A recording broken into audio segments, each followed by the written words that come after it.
Hello everyone, welcome to Crystal Commerce Classes, Learning that Influences You by Avneet Kaur. Demographic condition. Before starting this topic, I want to first of all recall all the things which I already taught you in the last two videos of class 11th Indian Economic Development book. That is chapter 1 which we are running, and this is the last topic, last video on the chapter number 1. The chapter name is Indian Economy on the Eve of Independence, where we have studies the economic conditions, कैसे एक Indian economy में British colonial period में क्या क्या चीज़ें affect हो रही थी, किस तरीके से अफेक्ट हो रहा था एग्रीकल्चर हमारा इंफ्रास्ट्रक्चर अभी हम पढ़ेंगे।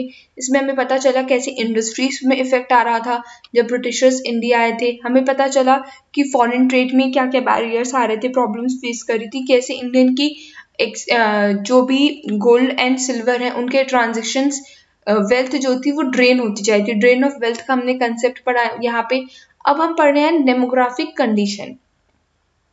The population of British India वो first collected through a census of in 1881। 1881 में पहली बार ब्रिटिश इंडिया के टाइम पे सेंसस हुआ था।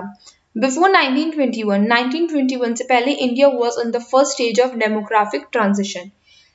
इन 1921 से पहले इंडिया जो थी वो पार्ट थी किसका, फर्स्ट स्टेज था उसका डेमोग्राफिक ट्रांजिशन का। It is a concept developed by a demographer Frank Notestein in 1945। ये कंसेप्ट जो है एक डेमोग्राफर लेकर आए थे फ्रैंक नॉटिस्टन 1945 में, to describe the typical pattern of following death and birth rates in response to better living conditions associated with economic development. Nottiston identified three phases of demographic transition: pre-industrial, developing and modern and industrialized societies. Later, another phase, post-industrial, was also included. इस pattern हमें पता चलता है कि हमारी living conditions किस तरीके की हैं और उससे पता चलता है कि हमारा इकोनॉमिक डेवलपमेंट कैसा हो रहा है। उसकी वजह से जो भी फॉल आता है हमारे डेथ और बर्थ रेट्स में। थर्ड पॉइंट है second stage of transition began after 1921। 1921 के बाद हम सेकेंड स्टेज हुआ था। नेक्स्ट पॉइंट है the overall literacy level was less than 16%। पूरी कंट्री की जो ओवरऑल लिटरेसी लेवल यानी कि पढ़े लिखे लोग कितने थे, कम से मतलब 16% से भी कम थे। Female literacy was at a negligible low of about 7%। 7% around कह सकते हो कुछ शायद पढ़ी लिखी फीमेल मिल जाए, नहीं तो कुछ भी बहुत मुश्किल था उस टाइम में। नेक्स्ट है public health facilities were either unavailable to a large chunks of population और when available were highly inadequate. मतलब ये है कि जो पब्लिक हेल्थ फैसिलिटीज थी, हॉस्पिटल से ये सब चीजें अवेलेबल ही नहीं थी पहली बार 90 मतलब चंक्स ऑफ पॉपुलेशन को, ज्यादातर लोगों को। और अगर किसी प्लेस में अवेलेबल भी थी तो वो इनएजुकेट थी, वहाँ प्रॉपर ट्रीटमेंट नहीं मिलता था, किसी ना किसी रिसोर्स की कमी रहती थी। नेक्स्ट पॉइंट हमारा mortality rate, in fact mortality rate and life expectancy were low. ये तीनों चीज बहुत लो थी। In fact mortality rate, it is a number of deaths of infants before reaching the age of 1 in a particular year per 1000 live births during that year। इसका मतलब ये है कि ये नंबर बताता है कि कोई बच्चा एक पैदा हुआ है वो 1 साल death before reaching the age of 1, यानी कि 1 साल होने से पहले ही वो मर जाता है। तो ये रेशियो बताता है हमको 1000 बच्चों में कितने ऐसे बच्चे हैं जो 1 साल भी जिंदा नहीं रह पा सकते, 1 ईयर एज पे आने से पहले ही उनकी डेथ हो जाती है। ये क्या बताता है, हमारे इन्फैंट मोर्टालिटी रेट बताता है। हम कैलकुलेट करते हैं इन्फैंट मोर्टालिटी रेट से हमें ये इंफॉर्मेशन मिलती है। फिर नेक्स्ट है हमारा वर्ल्ड मोर्टालिटी रेट, जहाँ पे हमें ये मोर्टालिटी रेट का मतलब होता है कि ऐसा रेट, मोर्टालिटी वर्ड जो आया है वो मॉर्टल से आया है, which originates from the Latin word of mors, meaning होता है death. It is the annual number of deaths per 1000 people. It is a distinct from mortality rate which refers to the number of people who have disease compared to the total number of people in population। हमें पता चलता है कि 1000 लोगों में से कितने लोग डिजीज की वजह से मर गए हैं ओवरऑल, पूरे इंडिया की अगर मैं बात करूं तो ऐसे कितने लोग हैं 1000 में जो लोग डिसीज की वजह से उनकी डेथ हो गई है पॉपुलेशन में। फिर नेक्स्ट पॉइंट है हमारा infant mortality rate. Infant mortality rate से हमें पता चलता है, ये हमने भी पढ़ा कि 1000 की ऐसे कौन से बच्चे जो 1 साल की एज तक भी जिंदा नहीं रह पाते, पर 1000% पे हम निकालते हैं इसको। नेक्स्ट है हमारा लाइफ एक्सपेक्टेंसी। लाइफ एक्सपेक्टेंसी से हमें ये पता चलता है कि the number of years a newborn infant would live if prevailing patterns of age specific mortality rates at the time of birth were to stay the same throughout the child's life। मतलब ये कि the number of years a newborn, कितने newborn हुए 1 साल में, infant will live if prevailing patterns of age specific mortality rates कि बताता है, स्पेसिफिक रेट बताता है कि बच्चे कितने से कितने साल तक, अगर ये इतने 1 से 3 साल तक जी गए तो फिर ये आगे भी इनकी जो लाइफ है वो कंटिन्यू होगी। लाइफ बर्थ्स और by the sum of live births and fetal rates at the time of birth were to stay the same throughout the child's life. हमें मोर्टालिटी रेट के पैटर्न के according हमें पता चलता है कि जो भी बर्थ हुआ है किसी भी चाइल्ड का, वो कितने, अगर वो कुछ पीरियड्स तक सर्वाइव कर गया तो वो आगे भी सर्वाइव करेगा। इसके बारे में हम डिटेल में और आगे चल के पढ़ेंगे, अभी सिर्फ मैंने एक जनरल आइडिया दिया है आपको। वो very low the extensive poverty prevailed in India during the colonial period. और जो पॉवर्टी की प्रॉब्लम आज भी हमारे देश में, ये कोई आज की न्यू प्रॉब्लम नहीं है, ये प्रॉब्लम कॉलोनियल पीरियड के टाइम से चलती आ रही है, क्योंकि उस टाइम पे जब लोगों के पास कोई जॉब नहीं थी, एग्रीकल्चर सेक्टर ग्रो नहीं कर रहा था, वो हमारा फॉल कर रहा था। एज वी नो दैट कि जो ब्रिटिशर्स थे वो बहुत एक्सप्लॉइट कर रहे थे एग्रीकल्चर सेक्टर को, कि लोगों को अपनी सेल्फ सफिशिएंसी के लिए नहीं कुछ बच रहा था। तो ये सब फैक्टर्स इतने ज्यादा इफेक्ट डाल रहे थे, तो कहीं ना कहीं पॉवर्टी इंक्रीज होती जा रही थी, और आज के टाइम पे भी हमारी कंट्री में पॉवर्टी रेट बहुत ज्यादा है।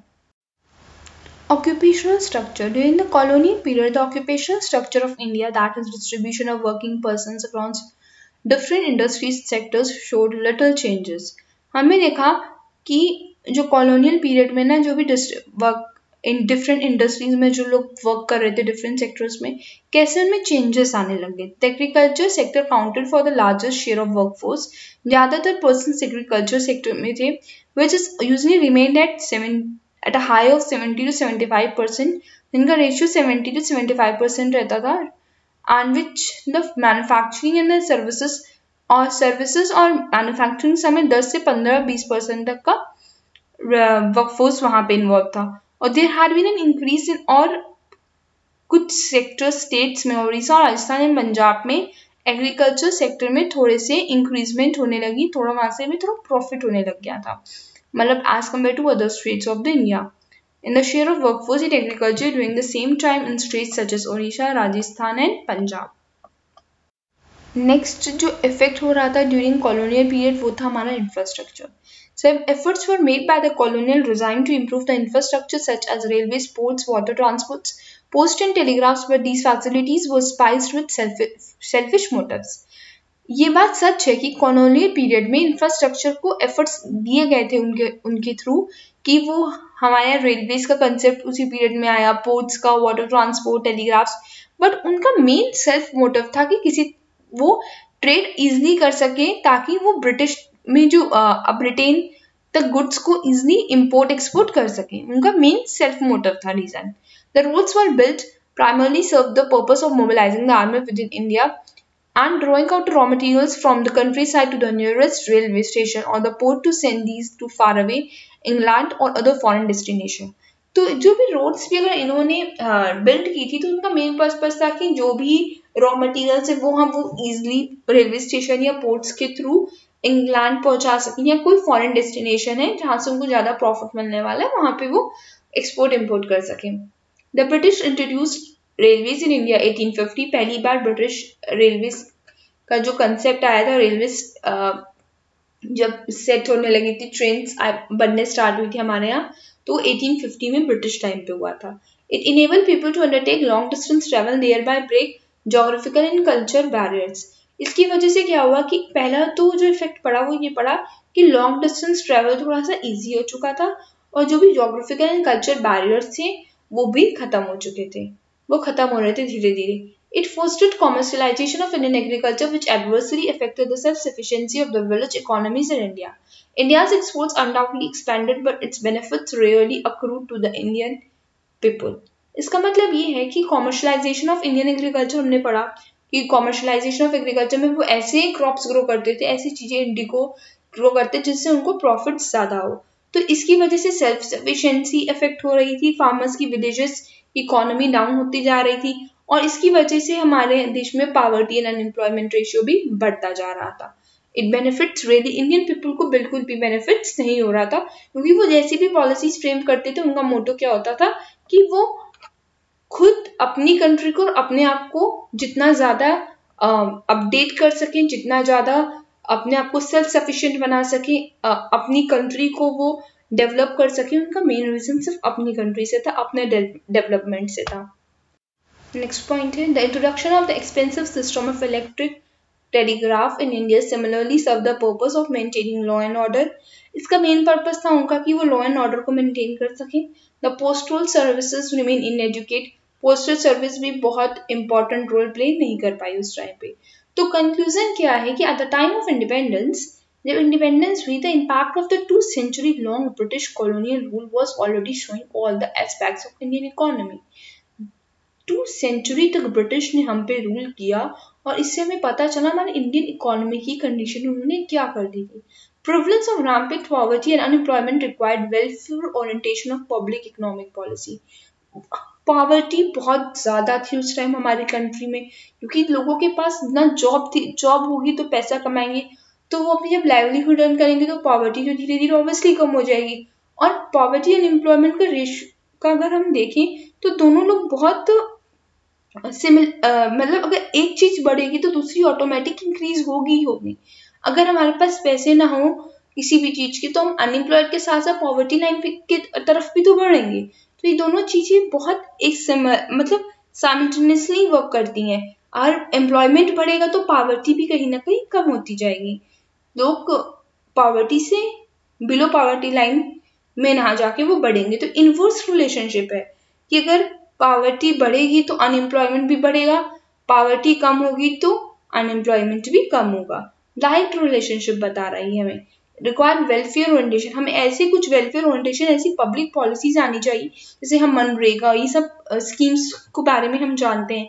जो पॉवर्टी जो भी बिलो पॉवर्टी लाइन लोग हैं, पॉवर्टी के अंडर आते हैं, उनके लिए काफी स्कीम्स गवर्नमेंट की तरफ से के साथ वर्क कर रही हैं. अनएम्प्लॉयमेंट के काम पे भी काफी ये स्टार्टअप इंडिया ये सब प्रोजेक्ट्स लेकर आए गवर्नमेंट. तो ये सब ऐसे कंसेप्ट है जिससे पॉवर्टी हमारी कंट्री की कम होती जाए, अनएम्प्लॉयमेंट रेशियो कम होता जाए. इन नटशल बोला जाए तो social and economic challenges before the country were enormous. बहुत सारे चैलेंजेस है और till now we are facing with these problems. आज की डेट में भी हमारी कंट्री की कंडीशन बहुत ज्यादा नहीं बेटर हुई है. हाँ, उस टाइम के कंपैरिजन में बेटर हुई है, पर अभी भी बहुत सारी ऐसी पॉलिसीज फ्रेमवर्क करना जरूरी है, बहुत सारे ऐसे स्टेप्स लेना जरूरी है. हमारे पॉवर्टी जो भी बिलो पॉवर्टी लाइन, पॉवर्टी के अंडर आते हैं पर्सन्स, पॉवर्टी क्या होती है, कैसे इफेक्ट डालते हैं अनएम्प्लॉयमेंट, ये सब पर हमारे चैप्टर्स हैं आगे. अब इनको पढ़ेंगे किस तरीके से इफेक्ट डालते हैं हमारी इकोनॉमी में और कौन से लोग होते हैं जिनको हम बोलते हैं ये पॉवर्टी के अंदर आते हैं, कौन से लोग अनएम्प्लॉयड कहलाए जाते हैं. ये सब हम पढ़ेंगे डिटेल में. ये जस्ट आपको इस चैप्टर से मेन आपको ये पता चला है कि इंडियन इकोनॉमी होती क्या है. हमें पता चला कि जब हम इंडिपेंडेंस हुए तो उससे पहले हमारी इंडियन इकोनॉमी कैसी थी, कैसे इतने चेंजेस आए उसके अंदर, उसके बाद गवर्नमेंट ने कैसे स्टेप्स ले लेके, कैसे पॉलिसीज फ्रेमवर्क करके आज हमारी कंट्री जो है इस पोजीशन तक पहुंची. और आगे भी हमें बहुत से स्टेप लेने हैं.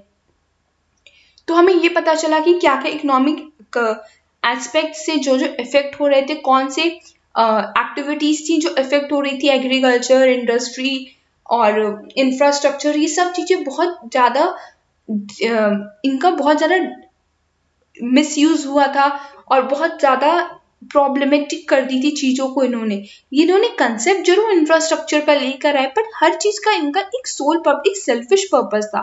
उस पर्पस को पूरा करने के लिए इन्होंने जो भी इंफ्रास्ट्रक्चर फैसिलिटीज प्रोवाइड की।